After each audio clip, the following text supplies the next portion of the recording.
Assalamualaikum warahmatullahi wabarakatuh.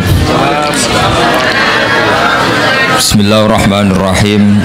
Tabarakalladzi nazzala al-furqana ala 'abdihi liyakuna lil 'alamin nadhira. Allahumma shalli wa sallim ala nabiyyina wa rasulina Muhammad wa ala alihi wa sahbihi asma'in amma ba'du. Yang sangat kita hormati Ketua PCI NU Cabang Arab Saudi Bapak Imron Masudi, Bapak Ekdin Konjen, Bapak Syafaat Khofur, semua teman-teman NU, fatayat muslimat yang saya hormati. Ini acara ngaji apa? Saya tidak tahu ini. Ini penguatan tauhid apa penguatan nasib? Enak ngaji mana ini? Tauhid apa nasib? Nasib. Kalau nasib itu kita semiskin-miskinnya paling nggak lama kok. Setelah mati selesai. Yang jelas jangan miskin setelah mati, itu bahaya itu nanti. Karena biasanya ngajinya ulama-ulama Indonesia itu merilek. Kenapa rileks? Karena hampir semua ulama, baik ulama ahli sunnah maupun yang lain, berpendapat al-uqulu muttarratun ila qabulil haq. Yang namanya akal itu terpaksa menerima kebenaran.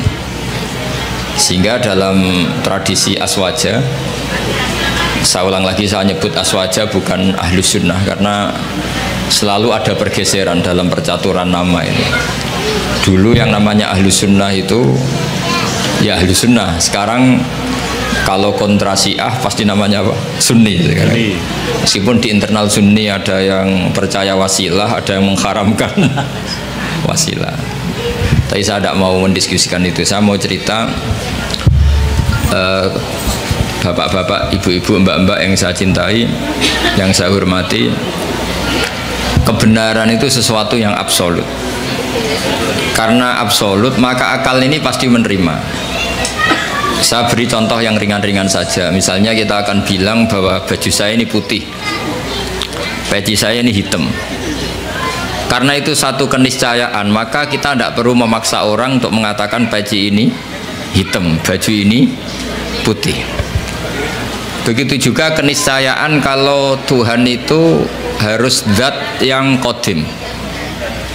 Ya ini rileks saja. Kenapa kita katakan qadim? Karena kita punya rumus alam raya ini diciptakan. Di mana-mana pencipta pasti wujudnya sebelum yang diciptakan.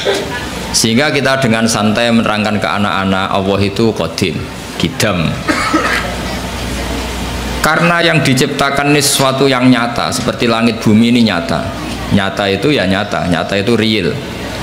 Maka penciptanya harus super nyata, yaitu dalam tradisi tauhid kita disebut wajibil wujud, zat sing pasti eksistensinya wujud. Sehingga kita mulai kecil diajarin alam raya ini diciptakan oleh zat yang wajibil wujud. Sehingga mulai kecil kita dilatih, Pak Konjen tuh ngapalkan sifat berapa? 20 Pak Imron ya? Yaitu wujud, qidam, baqa, mukhalafatul lil hawadis. Jadi sebelum negara itu anti sama faham komunis, faham ateis, saya ulang lagi ya, sebelum negara membakukan keantiannya, menolak faham ateisme, faham komunisme, itu akalnya orang Indonesia itu sudah menolak faham ateisme. Kenapa menolak? Karena di musola-musola, ini Pak Imron juga anaknya Kiai, saya tahu keluarga beliau karena orang Madiun. Saya itu mbah saya itu juga ada yang orang Sewulan, Sewulan pondok tertua di mana itu Madiun itu masih. Saya ini keluarga Mbah Sambu Lasem. Saya ulang lagi ya. Jadi sebelum negara itu anti faham ateisme, ateisme itu satu faham, orang itu anti Tuhan, bahwa alam raya ini tanpa butuh Tuhan. Sebelum negara punya ketetapan MPR menolak ateisme, komunisme, itu akal kita sudah dilatih menolak. Kenapa dilatih menolak? Karena akal kita tidak bisa menerima. Misalnya hadhil maujudat, terus kamu bilang khalaqahal adam, bahwa langit bumi yang wujud ini diciptakan oleh sesuatu yang tidak wujud. Itu akal sehat mana yang bisa menerima konsep itu? Segoblok-gobloknya kita, meskipun kedonyan golek real itu nggak akan terima satu pikiran bahwa alam ini diciptakan oleh ketiadaan. Karena al-adamu la yakhluqu syai'an, yang namanya ketiadaan pasti tidak bisa menciptakan. Yang bisa menciptakan siapa? Ya pasti sesuatu yang wujud. Maka pertama sebelum kita tahu sifatnya Allah yang banyak, yang harus diketahui apa? Sifat wujud. Karena sesuatu yang wujud yaitu alam raya pasti disebabkan oleh yang wujud. Sementara faham ateis mengatakan alam ini dimulai dari ketiadaan. Setelah tiada tahu-tahu ada. Orang dilatih bilang tahu-tahu. Jadi kira-kira kalau ada apa kotoran ayam ini dari mana? Ya tahu-tahu ada. Ada air ya tahu-tahu ada. Kenapa ada jajan? Ya tahu-tahu ada. Itu kan dijak goblok bareng. Maka agama ini tidak boleh jadi penggoblokan, itu tidak boleh. Agama ini liqaumi yaqilun, liqaumi yatafakkarun, bagi yang mau berpikir, bagi yang punya akal. Nah, dengan tradisi penguatan akidah seperti itu, andai kan negara itu tidak membantu kita anti komunisme, itu akal kita sudah menolak. Akal kita sudah menolak.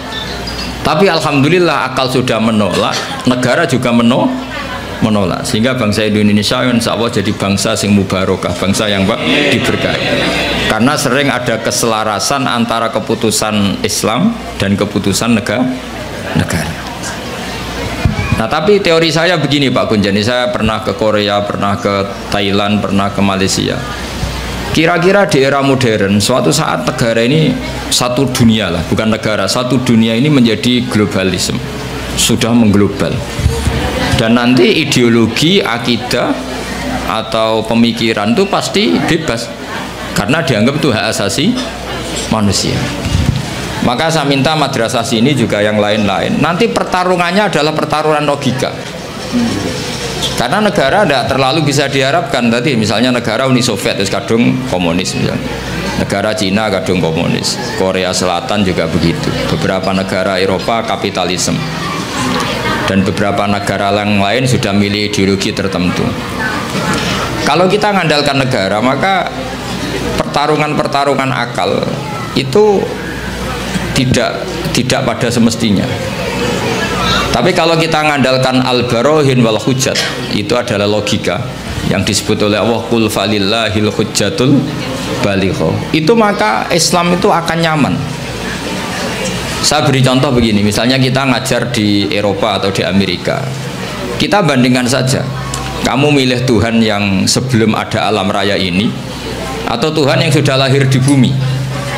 Mesti akal sehat mengatakan milih Tuhan yang ada sebelum langit dan bumi. Karena kalau Tuhan yang lahir di bumi, logikanya sama buminya dulu buminya. Bagaimana dia tahu-tahu jadi Tuhan, lahirnya saja dulu buminya. Jadi kita mensyarahkan bingung. Tuhan lahir di bumi, berarti bumi dituhani oleh Tuhan baru. Itu gak ketemu secara akal. Sehingga Allah itu sering kalau ingin menafikan itu mentidak Tuhankan yang tidak Tuhan, ya. Menafikan itu apa? Mentidak Tuhankan yang tidak Tuhan. Itu Allah dengan cara sederhana.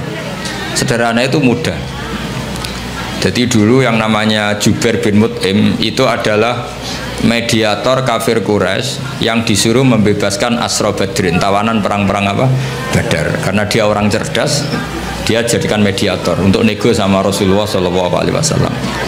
Ketika nego, kebetulan dia nginep di sana, maghrib Nabi baca surat Wattur wa kitabim mastur fi rokim mansur wal baitil ma'mur wasaqfil marfu. Sampai satu logika tentang Tuhan, yaitu ayat am khuliqu min ghairi syai'in am humul khaliqun. Masa alam raya ini diciptakan tanpa sebab? Syai' itu huwa al-mawjud. Jadi wa indana syai'u huwal mawjudu.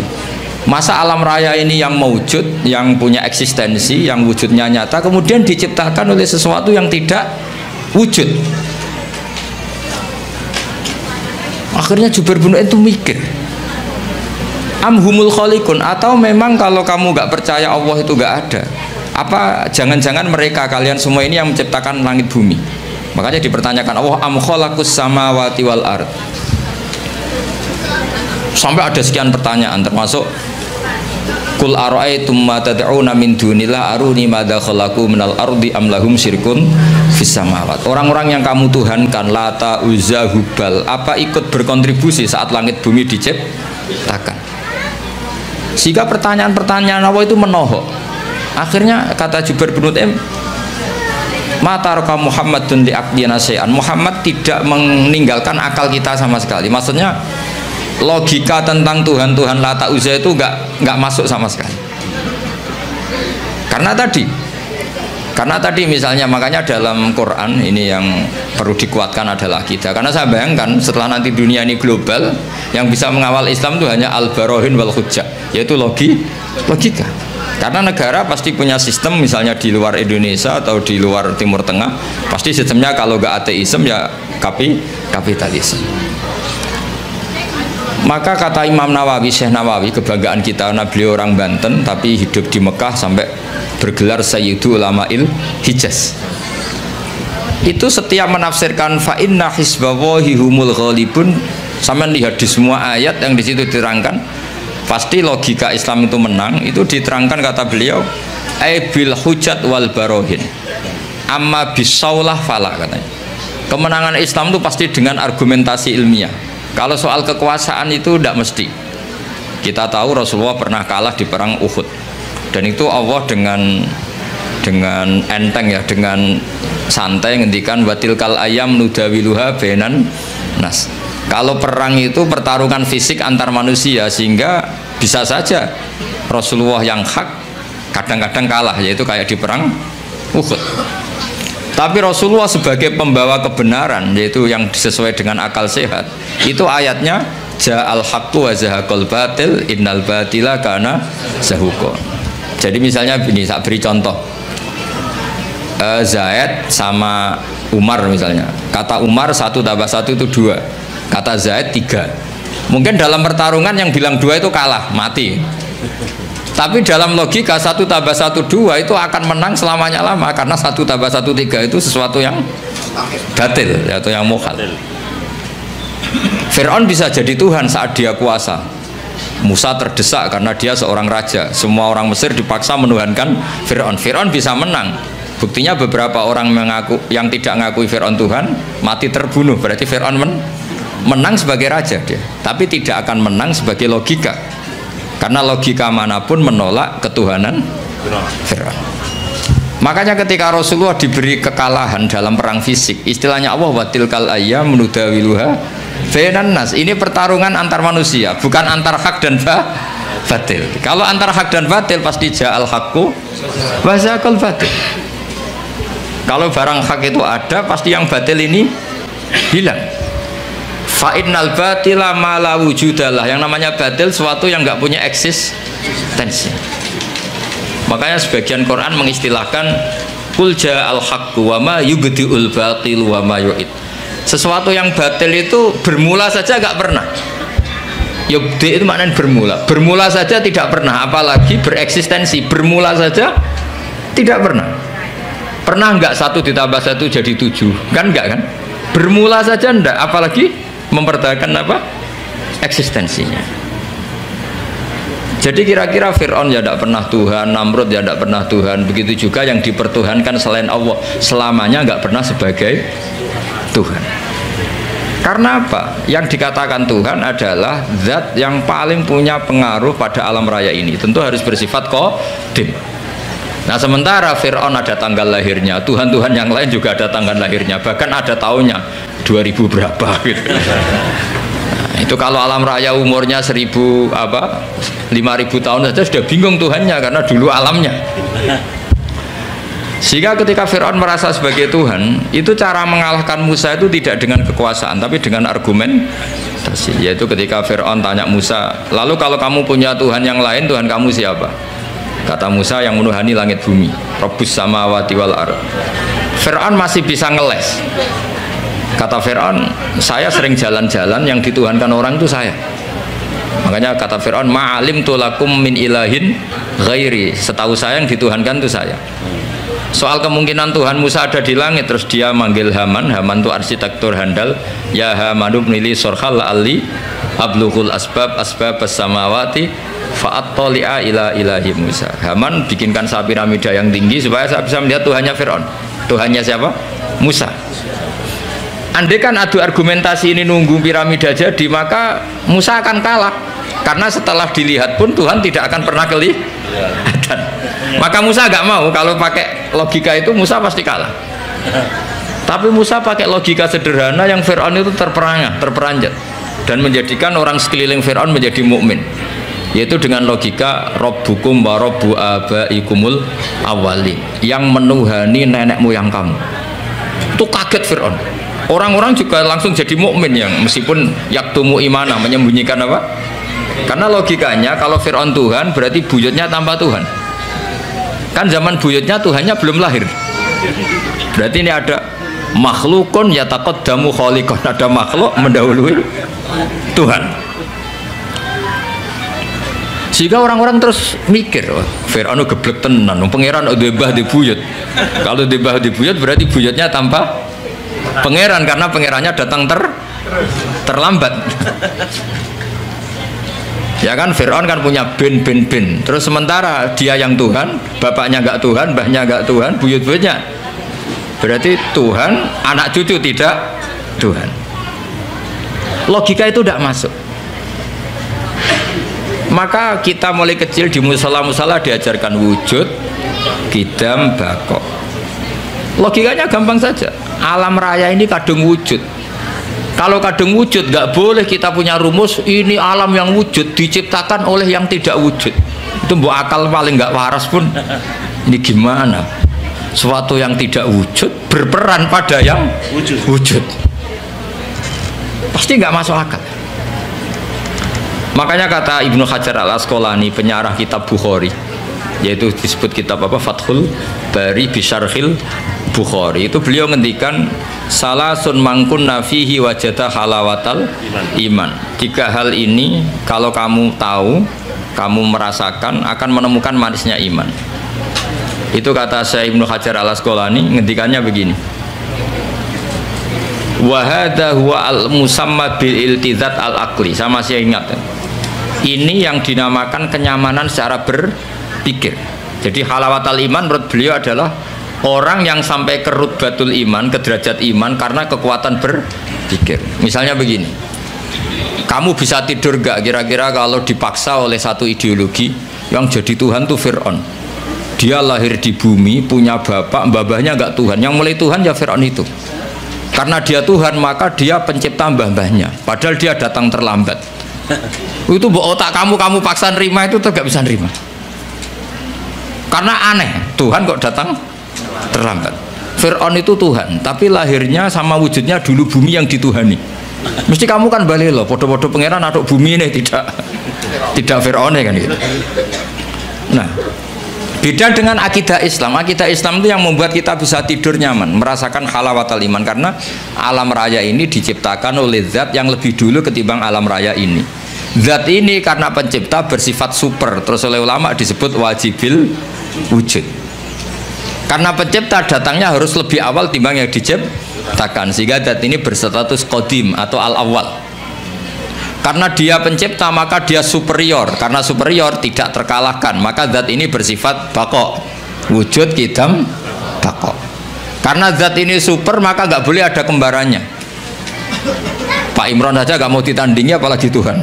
Karena Tuhan itu super, kalau super nggak boleh la syari kalah, harus nggak ada kembarannya, nggak boleh ada 2 matahari kembar, apalagi ini Tuhan, maka bersifat mukhalafatul hadis. Karena wujudnya Tuhan sebelum ada yang lain, maka dia harus nggak butuh orang lain, dan nggak butuh orang lain disebut qiyamuhu binafsihi. Dia harus bisa menjaga eksistensinya sendiri. Nah, sifat-sifat Tuhan seperti itu kita terima itu nyaman. Nyaman sekali, yaitu aturannya jadi Tuhan harus seperti itu. Wong Tuhan kok kalau makan pecel murus, itu kan bingung kan. Misalnya Fir'aun kira-kira kebanyakan pecel Madiun, daerahnya Pak Imran itu ya mules. Kalau mules diobati, kalau diobati terus sembuh. Wah, tadi Tuhan lemes sekarang sudah sembuh. Bingung kan kita punya Tuhan seperti itu. Bingung nggak kira-kira kalau punya? Terus kalau ada orang masalah, jangan sekarang lapornya, Tuhan masih tidur. Pusing nggak? Punya Tuhan masih Semua masalah di cancel karena Tuhan baru sakit. Kalau HP-nya hilang juga nggak tahu nyari di mana, itu kan bingung semua. Bandingkan Tuhan menurut versi Islam. Allahu la ilaha illa huwal hayyul qayyum. Tuhan itu siapa? La ta'khudhuhu sinatu lana. Enggak mungkin tidur, enggak mungkin kantuk. Nah, sifat-sifat seperti itu namanya al-hujjat wal barohin. Kita punya logika yang kelima tentang menemukan Tuhan. Nah, yang seperti ini tuh pasti ja'al haq. Jika saya pernah ditanya, saya ini karena ngajar di Jogja, di daerah akademisi. Pak, suatu saat kalau ada perbandingan agama, boleh enggak? Saya bilang boleh. Yang penting enggak perbandingan pemeluk agama. Karena kalau Islam dibandingkan non-Islam pasti yang menang Islam. Liyudhirahu ala dini kulli. Makanya dulu masyhur itu ada perdebatan Ahmad Didat sama seorang non-Muslim antara Tuhan Allah dan Tuhan yang lainnya. Itu banyak mahasiswi dari Swiss, dari Swedia bilang sepertinya Tuhan Anda lebih menarik. Karena disifati Tuhan Islam adalah sebelum ada alam raya ini tidak ada kembarannya, tidak ada macam-macam, pokoknya tidak ada yang salah.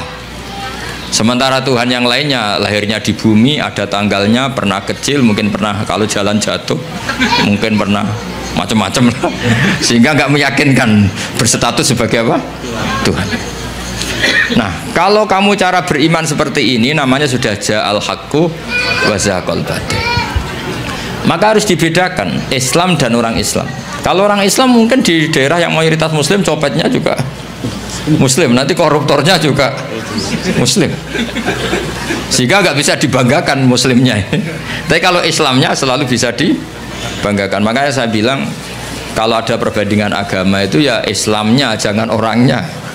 Kalau orangnya ya repot. Di daerah yang kebetulan malingnya Muslim ya Muslim, koruptornya juga Muslim, pencopetnya nanti juga Muslim. Bahkan ada raja tertentu yang mengatasnamakan raja Islam itu selirnya sampai 30.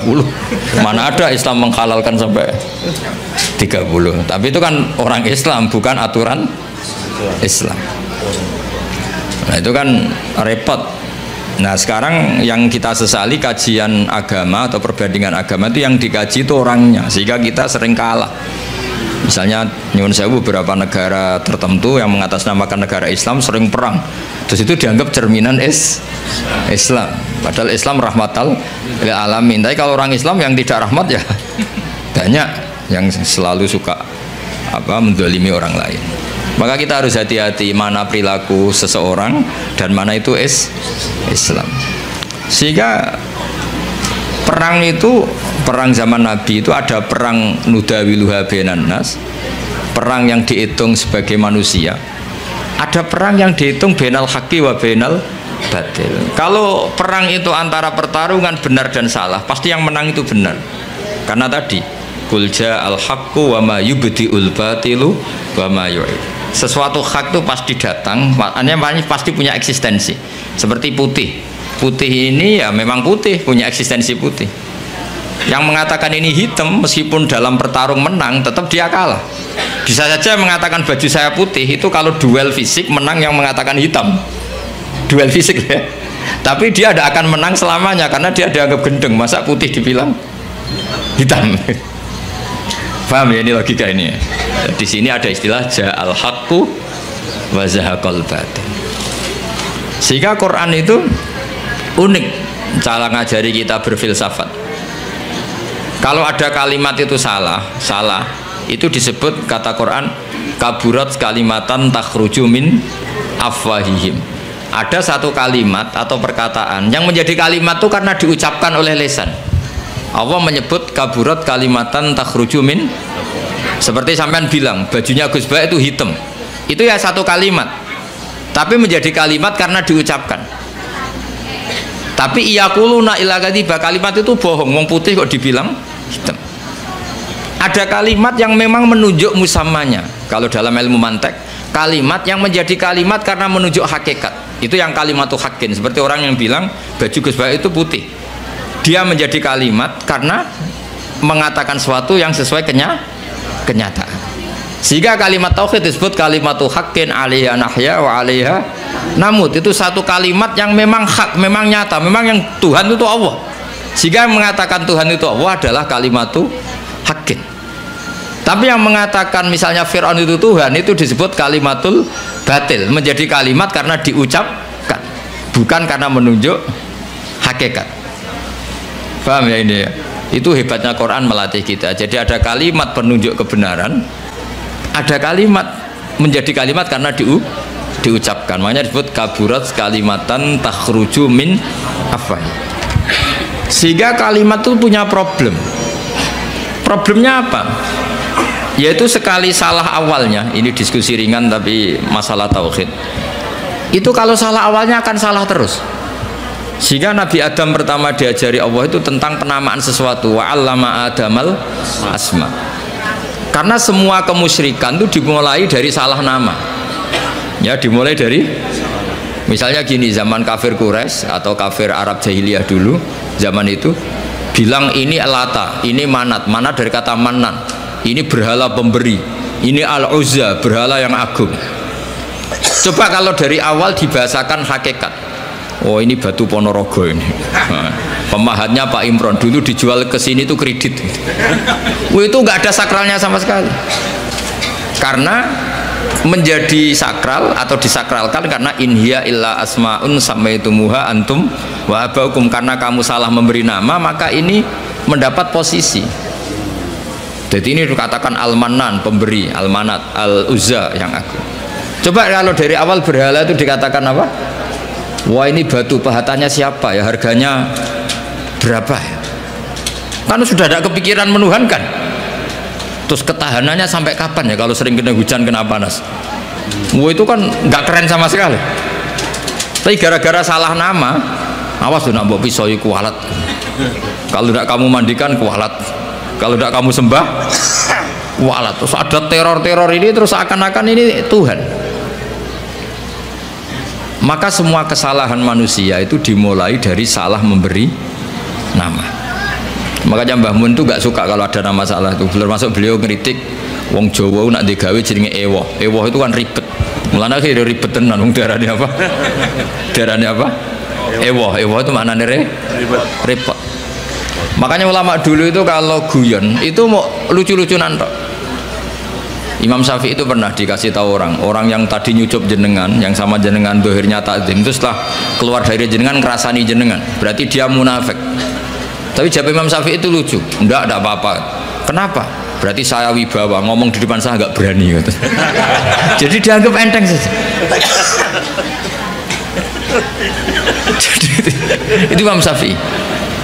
Diceritain itu sekian orang tetangga kamu itu gak seneng kamu, itu gimana kamu Imam Syafi'i? Baguslah kalau gak seneng saya. Kenapa? Oh nak seneng malah utang katanya. Masyhur itu makalah Imam Syafi'i. Waman asa ilaika faqat atlaqaka. Orang yang berburuk sama kamu itu artinya membebaskan kamu. Coba orang yang gak seneng kamu pernah gak pinjam mobil? Gak pernah kan? Utang duit? Gak pernah. Justru yang seneng-seneng itu yang kadang-kadang pinjem. Jadi Imam Syafi'i itu nanggapi dunia itu enteng saja, karena dia tahu bahasa yang benar itu tahu. Jadi enteng. Ulama dulu itu gampang. Ada seorang ulama dulu dia kaya, temannya banyak, ketika miskin jadi tukang panggul pasar, temannya tidak ada yang main ke situ. Diprovokasi sama temannya, sudah kamu miskin nggak ada yang jenguk, berarti kamu dilupakan teman-teman kamu. Jawabnya apa? Baguslah kalau teman saya lupa saya. Kenapa? Kalau mereka ingat terus melihat saya jadi tukang panggul pasar, betapa malunya saya. Baguslah kalau lupa, jadi miskin saya nggak jadi tontonan. Jadi ulama dulu tuh segampang itu.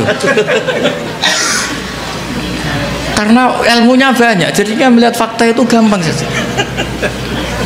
Ada pembantunya Abu Yazid Al-Bustami itu dikasih uang kira-kira mungkin ya 20 real itu, suruh beli daging, ternyata dagingnya harganya 50 real. Ini nggak cukup, daging naik mahal, maka uang ini nggak cukup. Jawabnya Abdul Qasim Al-Junaidi, Abu Yazid arkhisu bitarki, jadi arkhisu bitarki, ya bikin murah saja. Loh 20 aja nggak cukup, oh dibikin murah. Ya menjadi mahal karena kamu ingin beli. Kalau nggak ingin beli kan tidak mahal, ya sudah nggak usah beli. Jadi ulama dulu itu enteng sekali. Makanya banyak ulama dulu itu punya istri cerewet, judes tetap jadi wali. Karena kalau istrinya judes itu katanya dia, wah ini tambang pahala. Karena mensabari orang judes itu ibadah. Maka bilang istrinya, monggo teruskan. Nah selama ini kan enggak, kalau istri kita judes kita bilang, oh ini kita lelaki kok dimarahin istri, harga diri kita itu berpikir yang salah. Ini tambang pahala. Tambang apa? Dan kalau judes tuh bagus. Kalau rukun malah minta belanja, malah mahal.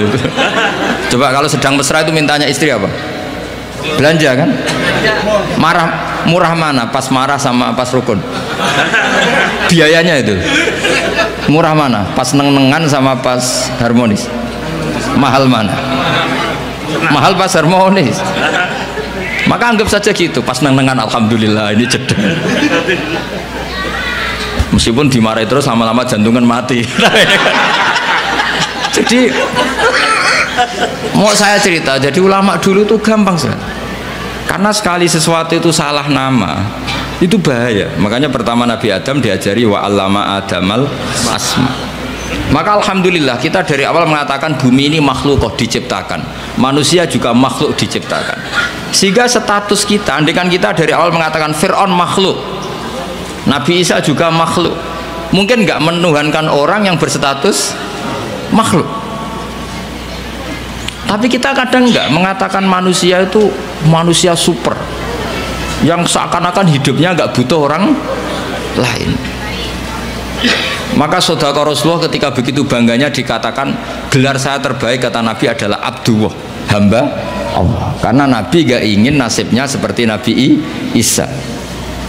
Justru dengan gelar Abdullah itu Nabi gak akan dituhankan karena berstatus Abdul ya, berstatus Abdul. Jadi Islam ini juga harus dikawal oleh jangan sampai kita keliru memberi penamaan.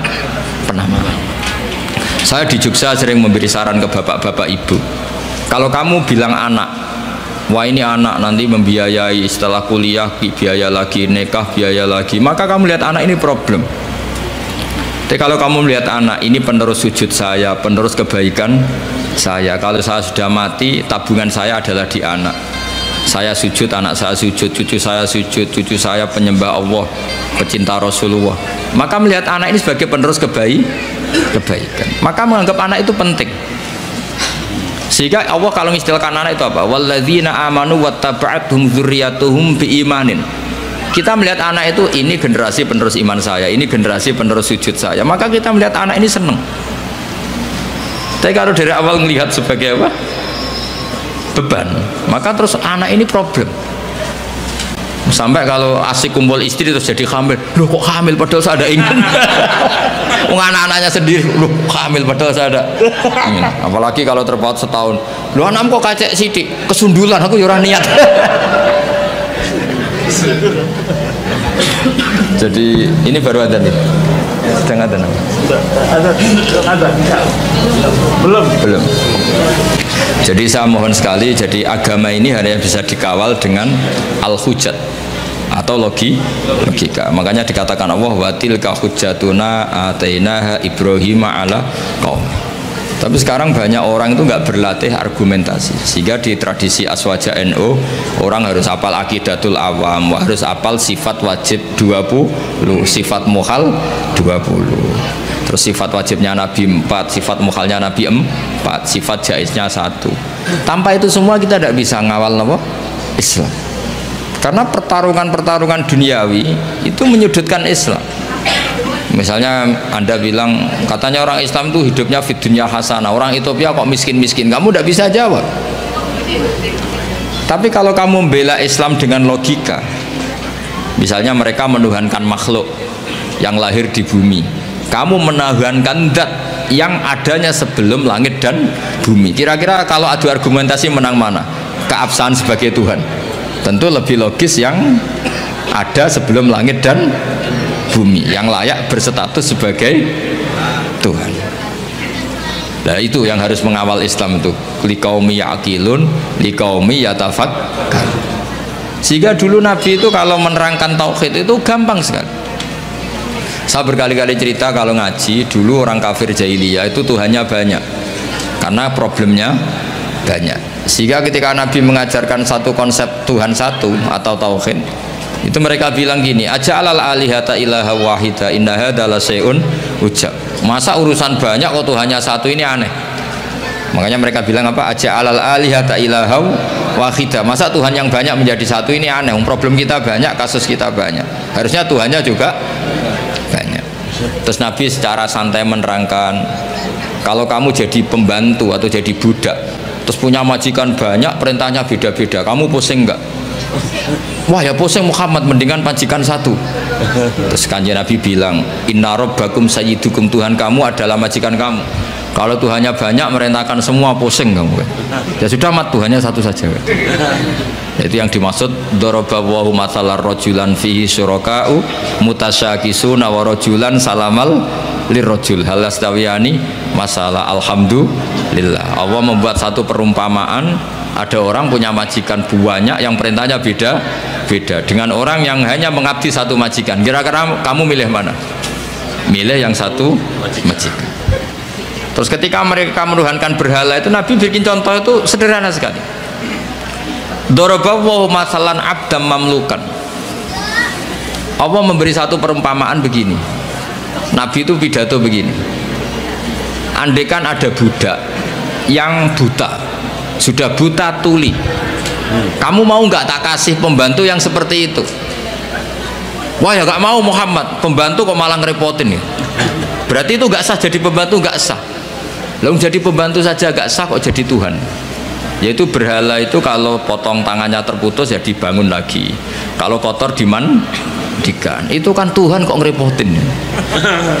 Jadi abdan itu makanya disebut wator bawa masalah rojulaini ahaduma abkam. Abkam itu nggak bisa ngomong, layak diru ala sein, melakukan apa saja nggak bisa. Wahwa kalun ala maulah, adanya hanya merepotkan. Jadi Nabi bikin satu logika, kamu mau nggak punya pembantu yang buta, yang bisu, yang tidak bisa melakukan apa-apa. Wahwa kalun ala maulah, yang adanya hanya merepotkan.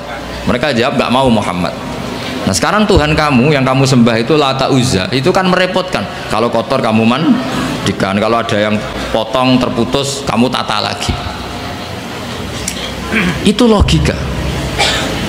Sehingga terus orang kafir Mekah itu iman itu dengan logika. Nah, itu yang dimaksud lam yakunil ladzina kafaru min ahlil kitabi wal musyrikina munfakkina hatta ta'tiyahumul bayyinah. Orang musyrik selalu dengan logika kemusyrikatan. Sehingga datanglah al-bayyinah, logika yang begitu jelas. Itu siapa? Rasulun minallah yatslu suhufam mutahharah. Nah sekarang makanya saya minta sama PCI NU, sama lembaga-lembaga aswaja NU, jangan pernah melupakan kajian tauhid, kitab-kitab yang diajarkan guru-guru kita, yaitu misalnya kitab Aqidatul Awam, karena ini yang mengawal Islam. Saya pernah di PCI NU Korea, itu mereka tauhidnya mantap, melihat ateis itu kayak melihat kebodohan. Orang kok tidak punya Tuhan, dan ceritanya aneh-aneh. Itu kalau ada majikannya yang baik, anak-anak NU yang di sana kerja itu minta fasilitas sholat, itu ditanya sama orang ateis, minta dibeliin berhala enggak, karena aneh. Jadi ada yang sholat itu dilihat dari atas gini, orang Islam kok aneh, sholat kok enggak ada yang disembah. Yang lucu lagi, saya punya teman setengah kaya karena pegawai Garuda, itu pas waktu asar sholat di mall. Itu security-nya nelpon polisi, di sini ada ritual teroris, tolong ditangkap. Jadi kalau bilang sholat itu ritual teroris, dianggap muqaddimah. Jadi sholat dianggap muqaddimah sebelum ngebom. Coba ya. Tapi mereka bersemangat menghidupkan Islam. Saya pernah di PCNU Korea, karena apa? Logika zaman dia kecil bahwa Tuhan itu harus wujud dan harus dan Tuhan tuh begini-begini, nggak mungkin alam raya yang wujud ini diciptakan oleh sesuatu yang tidak wujud. Faham? Ateis itu kan super tidak masuk akal. Masa alam raya ini diciptakan oleh ketiadaan? Coba kalau kamu logika, hadhil maujudat khalaqahal adam, sesuatu yang wujud ini penciptanya adalah ketiadaan. Itu kan stres semua itu santri kamu nanti. Ini ajaran apa gitu. Tapi kalau Islam kan mengajarkan hadhil maujudat khalaqaha wajibul wujud. Wujud ini diciptakan oleh zat yang super wujud. Kan enak di akal itu. Nah, kalau sudah enak begitu disebut wajadah halawatal iman. Kamu menemukan nikmatnya iman. Atau yang disebut al-iltizat al-aqli, kenyamanan cara berpikir. dan itu hebatnya NU. Makanya NU itu dulu Wali Songo itu mengajarkan itu tidak menguasai negara dulu, tapi menguasai logika. Kalau negara itu bentukan kemudian. Makanya sebelum ada negara Indonesia, Islam sudah mayoritas karena fa'innal uqula muttarratun ila qabilil haq. Yang namanya akal pasti terpaksa menerima kebenaran. Jadi makanya itu hikmahnya kenapa Kiai NU tidak menjadi ekstremis, tidak menjadi Islam yang keras radikal. Agama itu mudah diterima karena kebenaran itu mudah diterima, nggak usah dipaksa. Karena la ikraha fiddin. Kenapa la ikraha? Qad tabayyana rusydu minal ghayy. Mana benar mana salah itu pasti jelas. Ya, saya kira demikian. Assalamualaikum warahmatullahi wabarakatuh.